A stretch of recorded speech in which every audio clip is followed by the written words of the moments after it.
ओम शांति। अव्यक्त मुरली रिवाइज 7/4/81। सार: मनन शक्ति द्वारा सर्व शक्तियों के स्वरूप की अनुभूति। आज बाप दादा अपने सर्व कल्प पहले वाले सिकी लदे बच्चों को देख हर्षित हो रहे हैं। जैसे बाप अति स्नेह से बच्चों को सदा याद करते हैं, वैसे ही बच्चे भी सदा बाप को याद करने व बाप की श्रेष्ठ मत पर चलने में दिन रात लगे हुए हैं। बाप दादा बच्चों की लगन, बच्चों की दिल व जान, सिख व प्रेम से सेवा में लगन देख सदा ऐसे बच्चों को आफरीन देते हैं। बच्चों का भाग्य के पीछे त्याग देख बाप दादा सदा त्याग पर मुबारक देते हैं। सर्व बच्चों का एक ही संकल्प बाप को प्रत्यक्ष करने व स्वयं को संपन्न बनाने का, यह भी देख बाप दादा खुश होते हैं। क्या थे और क्या बन गए, इस अंतर को सदा स्मृति में रखते हुए सभी इसी ईश्वरीय नशे में रहते हैं। इसको देख बाप दादा भी फखुर से कहते हैं, वाह संगम युगी बच्चे वाह, इतने तकदीरवान जो अब लास्ट जन्म तक भी आपके तकदीर की तस्वीर मस्तक में महिमा द्वारा, मुख में गीतों द्वारा और हाथों से चित्र द्वारा, नैनों में स्नेह द्वारा तकदीर की तस्वीर खींचते रहते हैं। अब तक भी आप श्रेष्ठ आत्माओं के शुभ घड़ी को याद कर रहे हैं कि फिर से कब आएंगे। आवाहन की धूम मचाए हुए हैं। ऐसे तुम तकदीरवान हो जो स्वयं बाप भी आपके तकदीर के गुण गाते हैं। अंतिम भक्त तो आपके चरणों को भी पूछते रहते हैं। सिर्फ आपसे क्या मांगते हैं कि अपने चरणों में ले लो। इतनी महान आत्माएं हो, इसलिए बाप दादा भी देख हर्षित होते हैं। सदा अपना ऐसा श्रेष्ठ स्वरूप, श्रेष्ठ तकदीर की तस्वीर स्मृति में रखो। इससे क्या होगा, समर्थ स्मृति द्वारा, संपन्न चित्र द्वारा चरित्र भी सदा श्रेष्ठ ही होंगे। कहा जाता है जैसा चित्र वैसा चरित्र, जैसी स्मृति वैसी स्थिति। तो सदा समर्थ स्मृति रखो तो स्थिति स्वतः समर्थ हो जाएगी। सदा अपना संपूर्ण चित्र सामने रखो जिसमें सर्वगुण, सर्व शक्तियाँ सब समाई हुई हैं। ऐसा चित्र रखने से स्वतः ही चरित्र श्रेष्ठ होगा। मेहनत करने की ज़रूरत ही नहीं होगी। मेहनत तब करनी पड़ती है जब मनन शक्ति की कमी होती है। सारा दिन यही मनन करते रहो, अपना श्रेष्ठ चित्र सदा सामने रखो तो मनन शक्ति से मेहनत समाप्त हो जाएगी। सुना भी बहुत है, वर्णन भी बहुत करते हो, फिर भी चलते चलते कभी कभी अपने को निर्बल क्यों अनुभव करते हो? मेहनत अनुभव क्यों करते हो? मुश्किल है यह संकल्प क्यों आता है? इसका कारण सुनने के बाद मनन नहीं करते। जैसे शरीर की शक्ति के लिए सबसे ज़्यादा पाचन शक्ति अर्थात हजम करने की शक्ति आवश्यक है, वैसे आत्मा को शक्तिशाली बनाने के लिए मनन शक्ति इतनी ही आवश्यक है। मनन शक्ति से बाप द्वारा सुना हुआ ज्ञान स्व का अनुभव बन जाता है। जैसे पाचन शक्ति द्वारा भोजन शरीर की शक्ति खून के रूप में समा जाती है, भोजन की शक्ति अपने शरीर की शक्ति बन जाती है, अलग नहीं रहता। ऐसे ज्ञान की हर पॉइंट मनन शक्ति द्वारा स्व की शक्ति बन जाती है। जैसे आत्मा की पहली पॉइंट सुनने के बाद मनन शक्ति द्वारा स्मृति स्वरूप बन जाने कारण स्मृति समर्थ बना देती है। मैं हूँ ही मालिक, यह अनुभव समर्थ स्वरूप बना देता है। लेकिन कैसे बना? मनन शक्ति के आधार पर। तो आत्मा की पहली पॉइंट अनुभव स्वरूप हो गई ना। इसी प्रकार ड्रामा की पॉइंट सिर्फ ड्रामा है, यह कहने व सुनने मात्र नहीं, लेकिन चलते फिरते अपने को हीरो एक्टर अनुभव करते हो तो मनन शक्ति द्वारा अनुभव स्वरूप हो जाना, यही विशेष आत्मिक शक्ति है। सबसे बड़े से बड़ी शक्ति अनुभव स्वरूप है। अनुभवी सदा अनुभव की अथॉरिटी से चलते, अनुभवी कभी धोखा नहीं खा सकते। अनुभवी किसी के डगमग करने से, सुनी सुनाई से विचलित नहीं हो सकते। अनुभवी का एक बोल 1000 शब्दों से भी ज़्यादा मूल्यवान होता है। अनुभवी सदा अपने अनुभवों के खजानों से संपन्न रहते हैं। ऐसे मनन शक्ति द्वारा हर पॉइंट के अनुभवी सदा शक्तिशाली, माया प्रूफ, विघ्न प्रूफ, सदा अंगद के समान हिलाने वाला न कि हिलने वाला होता। तो समझा अभी क्या करना है। जैसे शरीर की सर्व बीमारियों का कारण कोई न कोई विटामिन की कमी होती है, तो आत्मा की कमजोरी का कारण भी मनन शक्ति द्वारा हर पॉइंट के अनुभव की विटामिन की कमी है। जैसे उसमें भी वैरायटी ABC विटामिन है ना, तो यहाँ भी किसी न किसी अनुभव के विटामिन की कमी है। कुछ भी समझ लो, A आत्मा की विटामिन, विटामिन B बाप की, विटामिन C ड्रामा की, क्रिएशन व सर्किल कहो, ऐसे कुछ भी बना लो, इसमें तो होशियार हो। तो चेक करो कौन से विटामिन की कमी है। आत्मा के अनुभूति की कमी है, परमात्मा संबंध की कमी है, ड्रामा के गुह्यता के अनुभूति की कमी है, संपर्क में आने की विशेषताओं के अनुभूति की कमी है, सर्व शक्तियों के स्वरूप के अनुभूति की कमी है, और वही कमी मनन शक्ति द्वारा भरो। श्रोता स्वरूप व भाषणकर्ता स्वरूप सिर्फ यहाँ तक आत्मा शक्तिशाली नहीं बन सकेगी।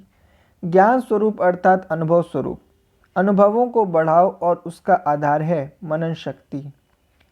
मनन वाला स्वतः ही मगन रहता है। मगन अवस्था में योग लगाना नहीं पड़ता, लेकिन निरंतर लगा हुआ ही अनुभव करता, मेहनत नहीं करनी पड़ेगी। मगन अर्थात मोहब्बत के सागर में समाया हुआ, ऐसे समाया हुआ जो कोई अलग कर ही नहीं सकता। तो मेहनत से भी छूटो, बाहर मुक्ता को छोड़ो तो मेहनत से छूटो, और अनुभवों के अंतर मुक्ता स्वरूप में सदा समा जाओ। अनुभवों का भी सागर है, एक दो अनुभव नहीं अथाह है। एक दो अनुभव कर लिया तो अनुभव के तालाब में नहीं नहाओ। सागर के बच्चे अनुभवों के सागर में समा जाओ, तालाब के बच्चे तो नहीं हो ना। यह धर्म पिताएं महान आत्माएं कहलाने वाले, यह है तालाब। तालाब से तो निकल आए ना, अनेक तालाबों का पानी पी लिया, अब तो एक सागर में समा गए ना। ऐसे सदा समर्थ आत्माओं को, सदा सर्व अनुभवों के सागर में समाई हुई आत्माओं को, सदा अपना संपूर्ण चित्र सामने रख श्रेष्ठ चरित्रवान बनने वाली आत्माओं को, सदा श्रेष्ठ भाग्यवान आत्माओं को, सदा अंतर्मुखी सर्व को सुखी बनाने वाली आत्माओं को, ऐसे डबल हीरो आत्माओं को बाप दादा का याद प्यार और नमस्ते। बच्चों की तरफ से बाबा को नमस्ते। पार्टियों से सदा स्वयं को बाप के समीप रतन समझते हो।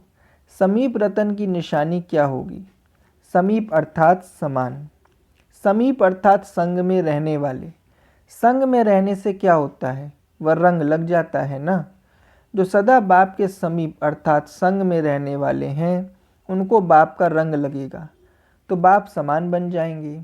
समीप अर्थात समान, ऐसे अनुभव करते हो। हर गुण को सामने रखते हुए चेक करो कि क्या क्या बाप समान है। हर शक्ति को सामने रख चेक करो कि किस शक्ति में समान बने हैं। आपका टाइटल ही है मास्टर सर्वगुण संपन्न, मास्टर सर्वशक्तिमान, तो सदा यह टाइटल याद रहता है।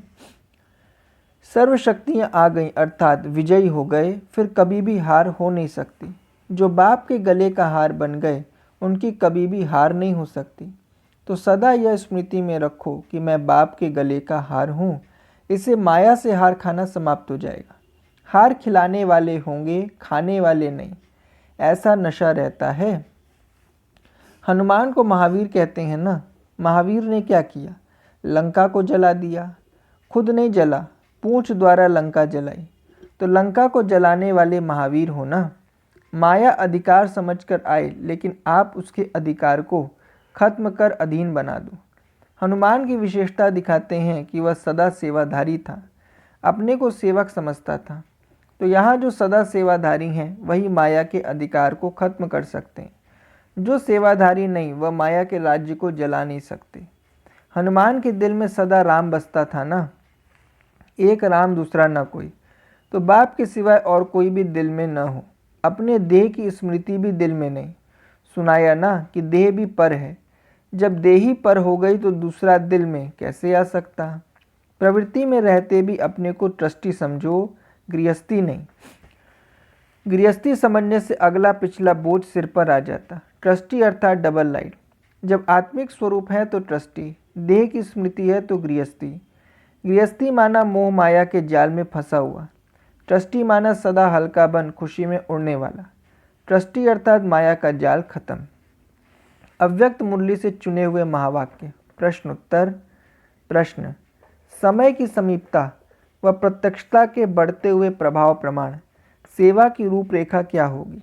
उत्तर, जैसे आजकल साइंस द्वारा हर चीज़ को क्वांटिटी के बजाय क्वालिटी में ला रहे हैं, विस्तार को सार में ला रहे हैं, इसी प्रकार पांडव सेना अर्थात साइलेंस की शक्ति वाली श्रेष्ठ आत्माएं 1 घंटे के भाषण द्वारा परिचय देने के बजाय 1 सेकंड की पावरफुल दृष्टि द्वारा, पावरफुल स्टेज द्वारा, कल्याण की भावना द्वारा, आत्मिक भाव द्वारा स्मृति दिलाने व अपरोक्ष साक्षात्कार कराने की सेवा करेंगी। प्रश्न, ऐसी सेवा करने के लिए किन 2 बातों पर अटेंशन चाहिए? उत्तर, ऐसी सेवा करने के लिए 2 बातों पर अटेंशन हो। पहली, कोई भी चीज़ वेस्ट मत करो। दूसरी, वेट कम करो, अर्थात आत्मा के ऊपर जो बोझ है, जिस बोझ के कारण ऊंची स्टेज का अनुभव नहीं कर पाते, उस वेट को कम करो। प्रश्न, आप श्रेष्ठ आत्माओं का कर्तव्य क्या है? उस कर्तव्य प्रमाण आपका फर्ज क्या है? उत्तर, आप श्रेष्ठ आत्माओं का कर्तव्य है सारे विश्व का कल्याण करना, क्योंकि विश्व की सर्व आत्माएं आप श्रेष्ठ आत्माओं का परिवार है। तो जितना बड़ा परिवार होता है उतना ही इकोनॉमी का ख्याल रखा जाता है, इसलिए बचत की स्कीम बनाओ। अपने प्रति आवश्यक समय व शक्तियों में से इकोनॉमी का लक्ष्य रखते हुए बचत करो। अनेक आत्माओं की सेवा के प्रति स्टॉक जमा होना चाहिए। ऐसे नहीं अपने प्रति कमाया, खाया और कुछ गवाया, ऐसे अलबेले नहीं रहना। प्रश्न, जो हर सब्जेक्ट में पास विद ऑनर नहीं, उन्हें किस अनुभव से पास होना पड़ेगा? उत्तर, अगर एक भी सब्जेक्ट में कमी है तो पास विद ऑनर नहीं बन सकती, और पास विद ऑनर नहीं तो धर्मराज की सजाओं के अनुभव से पास करना होगा। इसलिए हर सब्जेक्ट में फुल पास होना है तो हर खजाने की बचत करो और बजट बनाओ, अर्थात वेस्ट मत करो। अच्छा वरदान, सर्व जिम्मेवारियों के बोझ बाप को देकर सदा अपनी उन्नति करने वाले सहज योगी भव। स्पष्टीकरण, जो बच्चे बाप के कार्य को संपन्न करने की जिम्मेवारी का संकल्प लेते हैं, उन्हें बाप भी इतना ही सहयोग देते हैं। सिर्फ जो भी व्यर्थ का बोझ है वह बाप के ऊपर छोड़ दो। बाप का बनकर बाप के ऊपर जिम्मेवारियों का बोझ छोड़ने से सफलता भी ज़्यादा और उन्नति भी सहज होगी। क्यों और क्या के क्वेश्चन से मुक्त रहो। विशेष फुल स्टॉप की स्थिति रहे तो सहज योगी बन अतीन्द्रिय सुख का अनुभव करते रहेंगे। स्लोगन, दिल और दिमाग में ऑनेस्टी हो तो बाप व परिवार के विश्वास पात्र बन जाएंगे। अच्छा, ओम शांति।